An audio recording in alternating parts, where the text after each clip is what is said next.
ans, en fait, on s'est interrogé sur le livre qu'on aurait aimé chacune pouvoir lire quand on a commencé à travailler de chez nous. Parce que le travail à la maison, c'est quand même très particulier. C'est un espace où on travaille et où on vit, souvent qu'on partage avec d'autres personnes aussi, donc évidemment on se pose beaucoup de questions.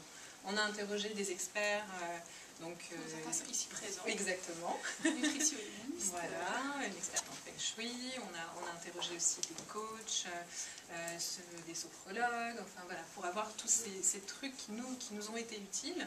Et puis on a interrogé aussi énormément de témoins, simplement, donc, qui travaillent de chez eux. Alors effectivement, des salariés en télétravail, partiel ou total.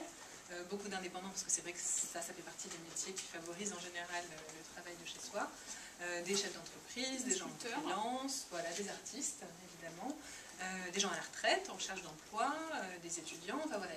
Et on a vu que c'était une tendance qui se généralisait, qu'il y avait de plus en plus de gens qui choisissaient ce mode de travail-là aussi, et donc il y avait une vraie demande pour ce type d'ouvrage.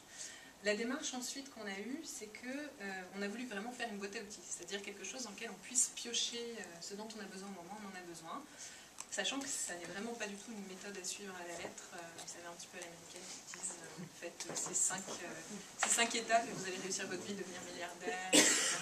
Nous, l'idée, c'était plutôt voilà ce qui marche pour nous, voilà ce qui a marché, ce qui marche pour d'autres personnes. Voilà ce qui peut marcher pour vous, et maintenant trouvez aussi votre cadre, parce que quand on est tout seul, déjà, où est-ce qu'on va s'installer? Donc ça c'est le premier chapitre et la première question. Dans la maison où j'habite, où est-ce que je vais travailler?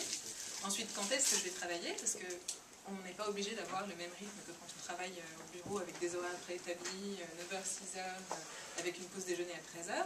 Donc quand est-ce que je suis plus efficace? Quand est-ce que ça va mieux avec ma vie personnelle, ma vie familiale? Quelles sont les périodes de travail où je vais travailler beaucoup, d'autres où je vais travailler moins. Quand est-ce que je m'arrête aussi? Quand est-ce que je m'arrête? C'était la grande question aussi, évidemment, parce que quand on n'a pas de trajet à faire entre le bureau et la maison, physiquement, on peut très bien travailler non-stop, y compris les week-ends.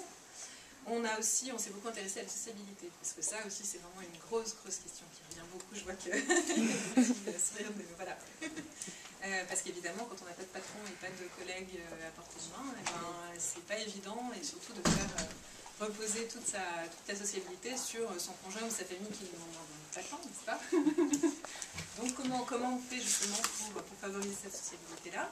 Comment on fait pour renouveler son énergie aussi? Parce que mine de rien, quand on travaille tout seul, qu'on n'a pas d'interlocuteur, pas de collègues, pour envoyer la balle, pour donner d'autres idées, pour faire du brainstorming, etc., on peut finir par tourner en rond, un petit peu comme le hamster dans sa cage sans aller nulle part.